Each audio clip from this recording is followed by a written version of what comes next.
a man by the name of Michael Hart. He said, and who was Michael Hart? Michael Hart was a contemporary historian and mathematician, and he gathered other historians and biographers together, and they said, let us compile a list of the 100 most profound human beings in history. And to make a long story short, they made a category. They set up 32 different categories by which to compare and produce these 100 most great, profound human beings. And let me tell you what Michael Hart said. He said that Muhammad sallallahu alaihi wasallam, he placed him at the head of his list, and those with him could not dispute it, because categorically he earned that position. And Michael Hart said, I would have liked to choose Jesus Christ because I'm a Christian, but there were several categories that honestly I could not choose him, because Jesus Christ was not a father. Muhammad, he was. Jesus Christ was not a husband. Muhammad, he was. Jesus Christ was not a statesman. Muhammad, he was. Jesus Christ was not a warrior. Muhammad, he was. And Jesus Christ was not a ruler. Muhammad, he was. And so Michael Hart and his other collaborators, they said, the greatest human being that has impacted history and all annals of documented history, it had to be Muhammad sallallahu alaihi wasallam. And that statement you will find it in the archives of the Time magazine, of the New York Times, the magazine they put out. It's in their archives. You can read it. And in some of the bookstores here in Australia, other places, or you can go on the website and put in Michael Hart, and you will get a website. Put it into Google, and you'll get it, and you'll see the evidence there. But let me read to you what some others have said about Muhammad, the man, and his message.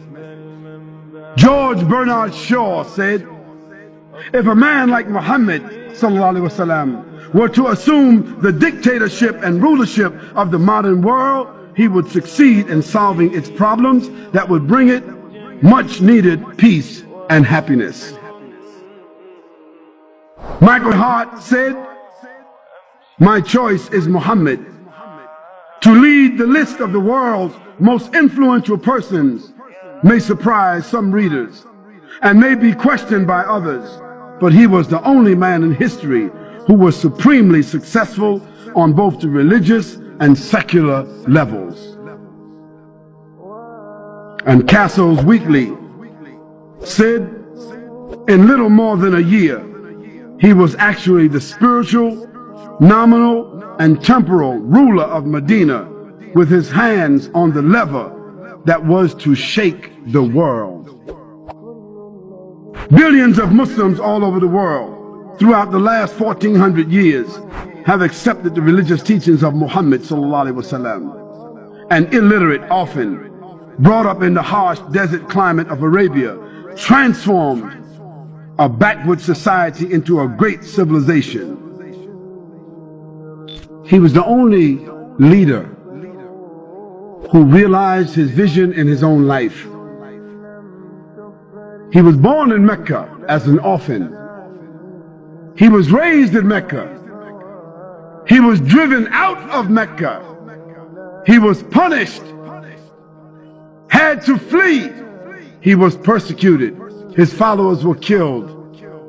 But Allah allowed him to come back 23 years later as a victor, as a conqueror. And when he came back, he gave everyone amnesty. he realized his vision. And after that, the Prophet ﷺ spread his message. He spread Islam throughout the peninsula of Arabia, so that Islam became established as a state, as a government. He was the ruler, but he was still eating and drinking and dressing the same way that he was doing as he was born and as he grew up. The Messenger of Allah sallallahu alaihi wasallam, he was just and he was fair. He didn't give to his family. He didn't distribute to his friends. He didn't make judgment for those who he liked and made judgments against those he didn't like the kings, like the presidents, like the chairmen, like the rich people, like the judges of today, and like those who have done it throughout history. This was a man in this world, but always thinking about the hereafter, because Allah sent to him the ayah, Al-akhiratu khayrun wa abqa. The akhirah is better for you and for everyone else than what is present. His message was to call humanity to the worshiping of the Creator and to destroy all kinds of injustice in the earth, and to establish a character, a paradigm of human conduct for the human beings to follow. If one reads the Quran, you will see on every page that message comes through on every single page. This is what sets Muhammad, peace and blessings be upon him, from any other ruler, any other prophet, messenger, individual. The Prophet ﷺ, never in his life did he ever lift his hand to hit any human being, ever. Not a servant, not a wife, not a child, not a friend, nor an enemy, except when that enemy was opposing Allah and opposing the message. And when the companions of the Prophet ﷺ used to look for him on the battlefield, they said, Wallahi, we found him in the middle of the enemies, fighting. And they said, we used to seek the protection of his person. We used to hide behind the Prophet ﷺ on the battlefield.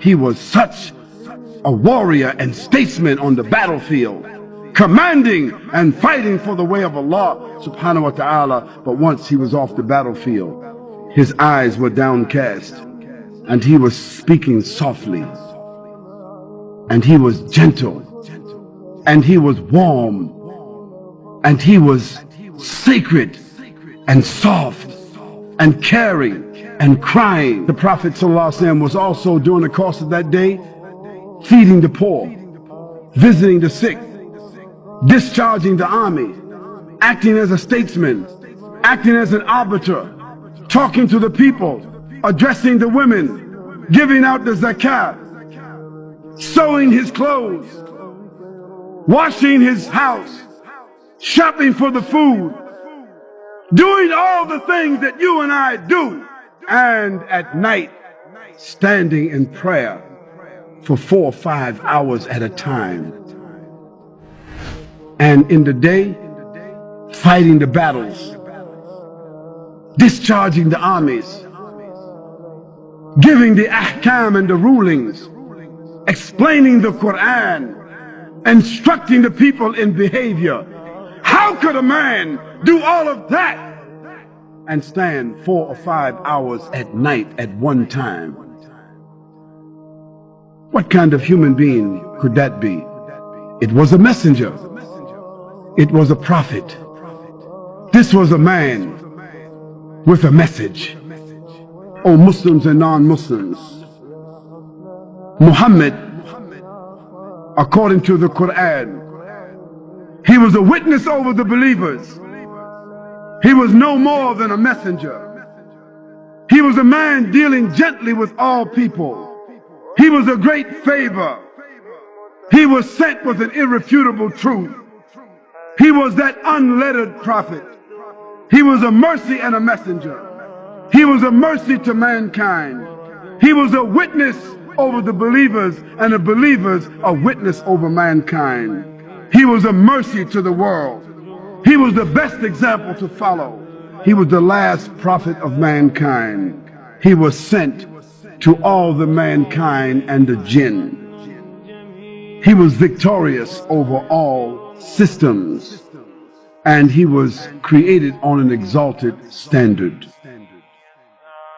O Muslims and non-Muslims, there's not a person in the whole of history that can compare with Muhammad sallallahu alaihi wasallam. Not a Confucius, not Gautama Buddha, not Alexander the Great, not Bonaparte Napoleon, not Julius Caesar, nor Constantine, not Mahatma Gandhi, not King Richard or King Ferdinand, not Winston Churchill, not Charles Darwin, nor Deng Xiaoping, nor Karl Marx, not Albert Einstein, not Martin Luther or Martin Luther King Jr., not George Washington, not John F. Kennedy, and certainly not Bill Clinton, not Tony Blair, nor John Howard, nor George Bush Sr. or George Bush Jr. Not you, not me, not our parents, nor our grandparents, nor any of our ancestors can match this man Muhammad sallallahu alaihi wasallam. To the non-Muslims, I say to you, go home and read about Muhammad sallallahu alaihi wasallam tonight, if you dare. If you're not afraid of change, because if you read about Muhammad sallallahu alaihi wasallam with an open heart and an open mind, there's a chance that love for this man and respect for this man will come into your life, come into your heart, come into your mind, come into your family and your home, and you also may want to be a follower of Muhammad sallallahu alaihi wasallam. And if you should choose to do so, you will never elevate his name, you will never increase any blessings to his ummah, but you will benefit your own selves. And so we invite you to embrace, to understand, to respect,